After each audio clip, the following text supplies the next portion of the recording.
Vader, dankie vir die teenwoordigheid van die Gees, Here. En dankie dat ons vanoggend by mekaar kan wees en aan U voete kan sit om van U te leer. Heilige Gees, dankie dat U ons 'n geopende oor gee en oop harte gee. Dankie dat ons harte kan oopmaak vanoggend vir die inspraak wat U in ons lewens wil spreek en dat ons tot daai waarhede, Here, wat U ons leer, dat ons daar volgens sal leef. En ek dank U daarvoor in Jesus naam. Amen. Ons gaan vanoggend bietjie praat oor het die mentaliteit van 'n koei. Is dit reg? Die titel van my boodskap is het die mentaliteit van 'n koei. Wat doen 'n koei? 'n Koei vreet gras en dan hulle sê, die slim mense sê 'n koei herkou tot 7 keer die gras wat sy gekou het, sodat sy al die voedingsstowwe uit daai gras kan kry. So, as jy nou heilige woorde wil gebruik, oordink die woord 7 keer, is dit reg? Maar as jy nou sommer in die vlees wil wees, het die mentaliteit van 'n koei. So ek wil vanoggend 4 woorde vasmaak in jou hart, 4 woorde, wat ek wil hê, jy moet dalk neerskryf, en jy moet dit gaan oordink in die volgende 4 weke. En die Heilige Gees toelaat om bietjie met jou te praat. Is dit reg? So die eerste woord wat ek vanoggend hier wil neerskryf, is die woord glo. Wat glo jy en in wie glo jy? En hoekom glo jy dit? En nou wil ek vir jou nog iets sê. Wat beteken jou geloof? Beteken dit vir jou iets of beteken dit niks? Weet julle wat het ek agtergekom? Ek het agtergekom, baie van die goed wat ek glo, beteken vir my absoluut niks. Hoekom nie? Want ek glo dit nie. Dis bloot lippetaal. Daar's so 'n vers in die Bybel wat die Here sê, die Here sê vir die Fariseërs, hy sê, hierdie geslag vereer my met hulle lippe, maar hulle harte is ver van my af. Daar's nog hulle groot, hulle sê the longest road is the road between your head and your heart. Ek wil vanoggend verander between your lips and your heart. Dis nog 'n lang ding. So, ek dink julle sal met my saamstem dat ons leef in 'n geweldige turbulente tyd. My kind, verstaan jy wat is turbulensie? Hierdie meisiekind sê vir my, oom Egbert praat woorde wat sy nie verstaan nie. Wat is turbulensie? Het jy al gevlieg met 'n vliegtyg? Nou as daai vliegtyg so maak, sonder dat jy dit weet, of hy maak so, vernaam as jy gaan land, dis turbulensie. So, ons leef in turbulente tye, en as ek dink aan turbulent, dan dink ek dadelik aan vlieg. En as ons vlieg, dan moet ons vir onsself die vraag afvra, vernaam in die somer as daar donderstorms is, moet ons nou linksom, moet ons regsom, moet ons onderdeur, moet ons bo-oor, net asseblief net nie bo-oor 'n donderwolk nie, of moet ons omdraai en teruggaan. En hierdie turbulensie maak dat ons sukkel om te navigeer. Dit laat ons sukkel om te navigeer. En 300 na Christus was die kerk in 'n baie turbulente tyd, en ek dink die kerk is nou in 'n turbulente tyd, wêreldwyd. Geweldige turbulente tyd. En toe het die slim manne bymekaar gekom en hulle het 'n dekreet daar gestel van wat glo die kerk. Want daai tyd was daar 'n gewellige aanslag gewees op dit wat die kerk glo, gewellige aanslag gewees op die Bybel. Ek meen, wat glo julle nou eintlik? En dit is hoekom ek met hierdie, kom ons noem dit sommer goue nuggets, golden nuggets wat ek vir julle gee. Die Bybel sê oog vir 'n oog en 'n tand vir 'n tand. So, hierdie onheiliges en heiliges, julle kan hier veg. Oog vir 'n oog en 'n tand vir 'n tand. Maar na die kruis sê die Here draai die ander wang. So, daar's baie goeters in hierdie skrif wat in totaliteit gemisinterpreteer kan word. Dit is hoekom hierdie so 'n gevaarlike boek is. En daar was 'n aanslag gewees oor wat is nou waar en wat is nie waar nie. Toe kom die kerkvaders bymekaar, apostels bymekaar en hulle het 'n beraad, 'n indaba, en hulle stel 'n dekreet daar oor wat hulle glo. En die van julle wat uit die susterskerke kom, julle ken hom, die apostoliese geloofsbelijdenis. Wat sê die apostoliese geloofsbelijdenis? Ek glo in God die Vader, die Almagtige, die Skepper van die hemel en die aarde, en in Jesus Christus sy eniggebore Seun, ons Here. Daai hele ding. Hy kom van 300 na Christus af, as ek nie verkeerd is nie. Hy het gesê, dis wat hulle glo. Apostoliese geloofsbelijdenis. En as jy in die susterskerke is, lees hulle daai ding vir jou vandag nog. Hulle glo dit vandag nog. So, ek wil vanoggend vir jou vra. Eintlik, voor ek daarby kom, wil ek sê, die Latynse woord vir dekreet is die woord credo. En die woord credo beteken, ek glo en vertrou. Ek glo en vertrou. Ek glo en vertrou.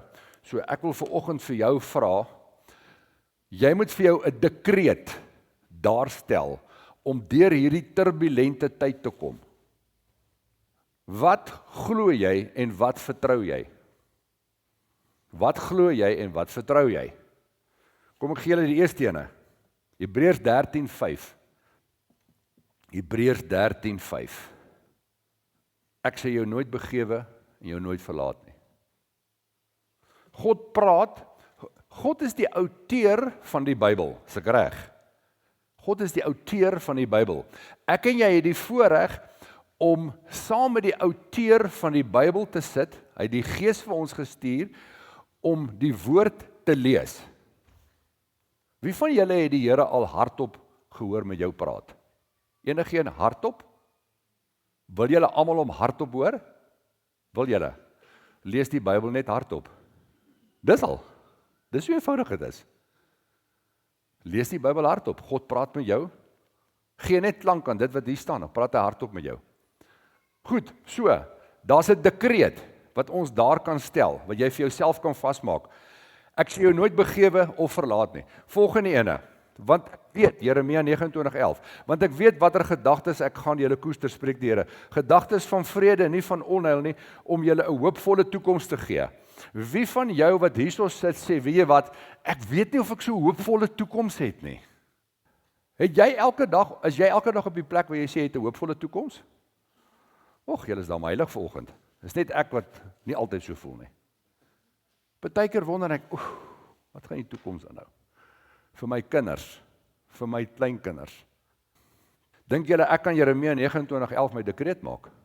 Glo en vertrou wat Jeremia 29:11 sê. Nog ene. Psalm 18:3. Die Here is my rots en my bergvesting en my redder, my God, my rots by wie ek skuil. Ek het hier in die boek geskryf. Filippense 4:13. Nou kom die oom vanoggend hierso. Sit hy. Nou sê hy vir my, het vir my 'n beker gebring. Hy het nou 'n klomp gebring vir die Solly projek, maar hy het vir my 'n beker gebring. I can do all things through Christ who gives me strength. Ek is tot alles in staat deur Christus wat my die krag gee. Dis 'n dekreet. Dit was al die jare my pa se Bybelvers waaraan hy vasgehou het. Filippense 4:13. Nou kom gee hierdie beker vir my vanoggend. Ek is tot alles in staat deur Christus wat my die krag gee. Ek wil vir jou vra vanoggend, wat is jou dekreet? Dit hoef nie een vers te wees nie. Dit kan meer as een wees. Het kan 2, 3, 4, 5, het kan 10, het kan hoofstukke wees. Maar dit help nie, jy het Filippense 4:13 as 'n dekreet, en jy glo dit nie, en jy vertrou nie die een wat dit vir jou sê nie. Want God sê, jy is tot alles in staat deur Christus wat jou krag gee. Wat is jou dekreet? Wat glo jy vanoggend?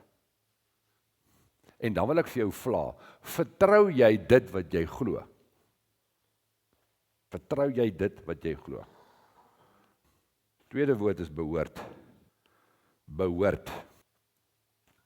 Kobus, jy en Madeleine het vir Tiana, julle kind. Kobus, jy is die pa, sy is die ma. Tiana is absoluut, sy glo in jou. Ongelooflik. En sy wil niks van Madeleine weet nie. Sy wil niks van Madeleine weet nie. So, omskryf vir my in hierdie situasie hele huis. Diana glo vir Kobus, sy wil met Kobus praat, alles, maar sy wil niks van jou weet nie. Hoe werk dit? Dit kan nie. Dis 'n gebroke huis. Right. Hoe kan jy vanoggend vir my sê, jy glo in God die Vader, maar jy haat die moeder, jy haat God se bruid, die kerk. Jy wil niks met die kerk uit te waai nie. Dis die kop en die stert van dieselfde muntstuk. Die kerk is God se bruid. Ek en jy is kind van God. Ons wil die Vader aanbid, maar ons wil niks van die moeder weet nie. Want Jesus kom weer om sy bruid te kom haal. Daai kite kan nie vlieg nie. Dink mooi daaroor. Wie van julle het al antibiotika gebruik? Het dit julle gehelp? Antibiotika is fenominale, Louis Pasteur, as ek reg. Fenominale medisyne. Fenominaal. Kan julle dalk vir my sê, wie van julle is dood van antibiotika? Nee, hulle is klaar dood, hulle kan nie praat nie. Daar's mense wat van antibiotika doodgaan. Besef julle dit? Luister hier, as jy vanoggend 'n besluit neem, omdat daar mense is wat van antibiotika doodgaan, jy gaan ophou antibiotika gebruik, gaan jy doodgaan. Dis dit. Hier's baie moeders wat vanoggend hierso sit. Moeder, ekskuus ek pik op jou. Moeder Madeleine, was jy hierdie fenominale, foutlose moeder met die grootmaak van jou kinders? Nooit. Is daar enige een van julle wat dink julle is foutloos? Nee. Het julle met die beste intensies van jou hart groot gemaak? Verseker. Verseker. Luister hierso. Die moeder, die kerk, probeer met die beste intensies goeders doen en mense akkommodeer. Luister die kerk is nie perfek nie. Omdat Madeleine 'n fout gemaak het, kan Tiana haar nie nou onder die jackskop en sê, jy het 'n fout gemaak, ek wil niks van jou weet nie. Dis hoekom die Here sê, moenie die onderlinge byeenkoms naalaat nie. Nou sê mense vir my, ja, maar ek en my buurman, ons kom by mekaar en ons is die onderlinge byeenkoms. Ek wil nou nie daarop ingaan nie, gaan lees die boek van Efesiërs. Vir jou onderlinge byeenkoms het die Here gegee, apostels, herders, profete, leraars en evangeliste om die heiliges toe te rus. Vir hulle dienswerk. So sê vir my, waar is jy besig met jou dienswerk en waar is jy besig met jou toerusting? Daar is mense wat onder die beste dokters in die wêreld se mes doodgaan. Die beste in die wêreld, hulle gaan dood. As die mense wat nie dood gegaan het nie, besluit, hulle gaan nou nie meer na daai dokter toe nie. Luister hier, hulle gaan doodgaan. Wys vir my, en daar is seker 'n uitsondering, maar ek wil vir jou vanoggend sê, wys vir my mense wat aan die brand is vir die Here, wat nie meer kerk toe kom nie. Bring hulle vir my, ek wil hulle graag ontmoet. Wys hulle vir my. Is hierdie plek perfek? Nee. Luister hierso, ons leef in 'n gebroke wêreld. Nie eers jou klein familietjie van pa en ma met een kind is perfek nie. Wat dink jy van hierdie familie? Luister hierso, niemand van ons is perfek nie. Die Here sê ek en jy moet behoort. So, jy moet behoort. Jy kan nie God as Vader hê en die moeder haat nie. My vraag is, hoekom wil jy die kerk verwerp as gevolg van een fout van die kerk teenoor jou? Nou verwerp jy die kerk in totaliteit. Ek praat nie, jy is nou klaar en weg by Lewende Woord nie. Jy gaan glad nie meer kerk toe nie. Hoekom wil jy, omdat een dokter, jy 3 keer heen moes teruggaan om jou te diagnoseer, is of identifiseer, diagnoseer, gelukkig is dit nog nie steriliseer nie.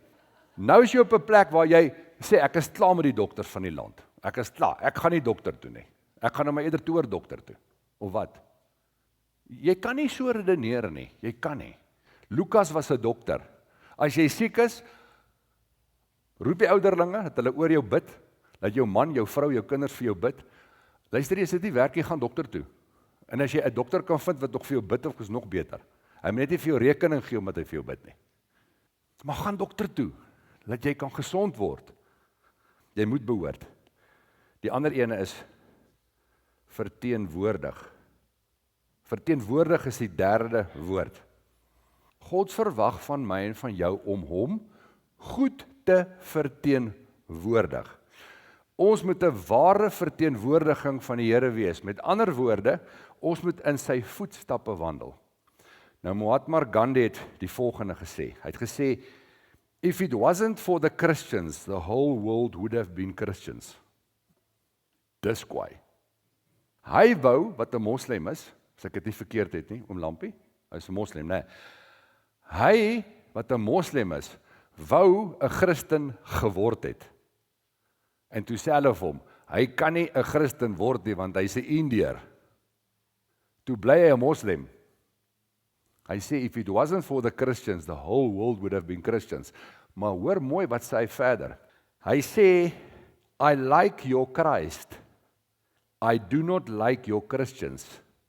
Hy sê, your Christians are so unlike your Christ. Sjoef, dis kwaai. Weet julle wanneer is mense die eerste keer Christene genoem? In Antiochië, Handelinge 11:26. En hulle het 'n hele jaar lank in die gemeente saam vergader en 'n aansienlike skare onderwys gegee. En die disippels is in Antiochië vir die eerste keer Christene genoem. Handelinge 11:26. Het julle 'n vraag? As hulle toe die eerste keer Christene genoem is, het julle 'n vraag? Wat was hulle voor dit? Handelinge 9, vers 1 tot 2. Maar Saulus, wat nog dreiging en moord geblaas het teen die disippels van die Here, het na die hoofpriester gegaan en van hom briewe gevra aan die sinagoge in Damaskus, sodat as hy mense sou vind wat van die weg was, manne sowel as vroue, hy hulle geboeid na Jerusalem kom bring. So wat het hulle, voordat hulle Christene genoem was, wat is volgelinge van Jesus genoem? Mense van die weg. Nou, hoe werk dit? Jesus sê, ek is die weg, die waarheid en die lewe. So hoe werk hierdie weg ding? Mense was nie geïdentifiseer as navolgers van Jesus, omdat hulle Christene genoem was nie.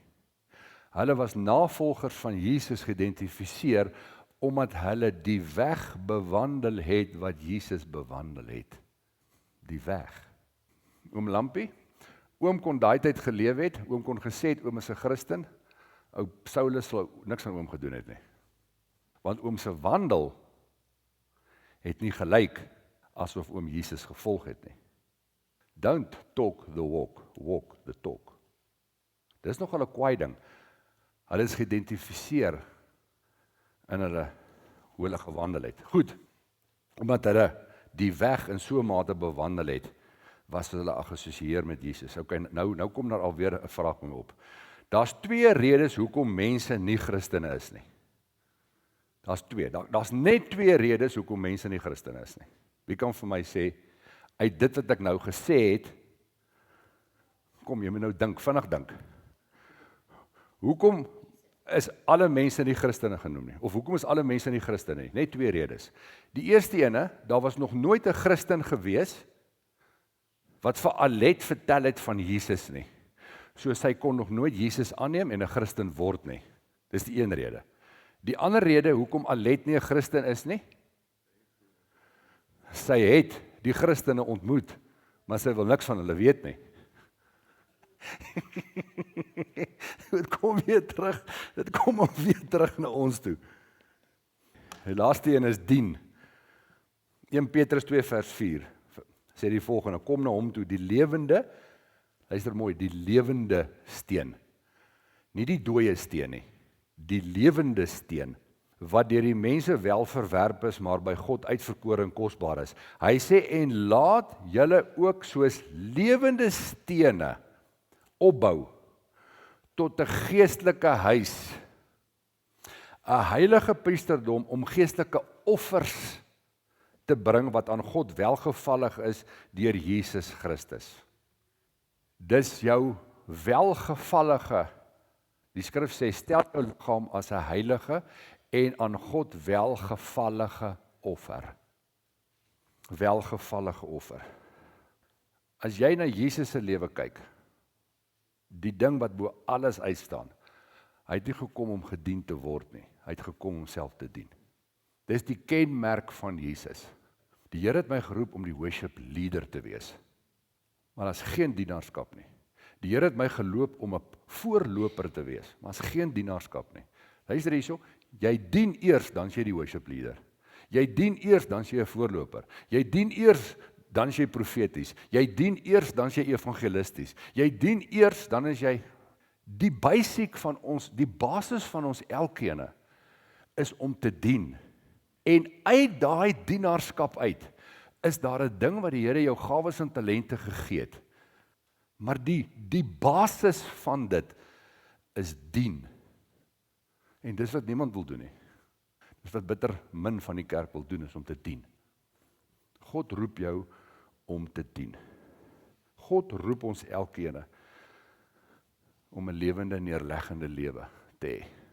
Wat glo jy? Wat is jou dekree? Wat glo jy? Wat glo jy? En dan moet ons eintlik seker sê, vertrou jy die een in wie jy glo? Want dis die Here wat sê, ek is tot alles in staat deur Christus wat my die krag gee. Vertrou jy hom dat hy jou tot alles in staat sal maak en jy sal krag gee? Jy sien, die geloofdeel is wat hy eintlik glo. Dis wat hy vir jou sê. Dis wat jy in die skrif lees. Hy sê, ek glo dit. Ek glo, ek het 'n hoopvolle toekoms vir jou. Dan sê jy, dit resoneer in my hart, ek glo dit ook. Ek glo dit ook. Maar nou is die volgende ding. Vertrou jy hom. So, behoort is ons elkeen se verantwoordelikheid, en dit is hoekom ons daaroor bid, is om die wat nie behoort nie, in te trek en te nooi om te behoort. Al is die moeder in shambles, al lyk die moeder of die Rottweiler sal opgevreet het, al is sy nie perfek nie, behoort. Verteenwoordig en dien. Here, help ons om in hierdie week, 2 weke, 3 weke wat voor te lê, dit vir onsself uit te maak, wat glo ons? In die konteks van vanoggend se golden nugget, glo ons is heilig. Glo ons dat Jesus ons geheilig het aan die kruis. Glo ons dit. Want dit verander ons hele totale menswees. Ons hele totale vrymoedigheid wat ons teenoor U het om U te kan nader in ware geregtigheid en heiligheid. Dit is hoe belangrik dit is. Maar nie net dit nie, wat glo ons ook andersins. En dat ons vir onsself dalk vanaand 'n dekree daar sal stel, dalk 'n vers, dalk 'n koffiebeker sal kry, wat ons elke aand uitdrink, elke oggend uit koffie drink en dit lees en sê, dis wat ek glo. Dis wat ek glo. Here, en dan behoort, verteenwoordig en dien. Dankie dat U ons help, Here, dat U vir ons die voorbeeld gestel het om dienaars te wees en dat ons in daai weg kan loop. Dat ons dalk op 'n plek sal kom waar ons sê, as iemand vir ons vra, is jy 'n Christen? Dan sê jy, nee, ek is nie 'n Christen nie. Ek bewandel die weg. Maar as ons die weg bewandel, sal hulle nie vir ons vra of ons Christen is nie, hulle sal weet ons is Christene. En omdat Jesus die weg bewandel het, weet ek ook, hy is baie vervolg. En Here, dat ons, wanneer daar vervolging is, dit ons nie moedeloos sal maak nie, maar dat dit ons meer vasberade sal maak om aanhou te loop waar Jesus geloop het. En ek eer U daarvoor. Dankie vir die gemeente, Here.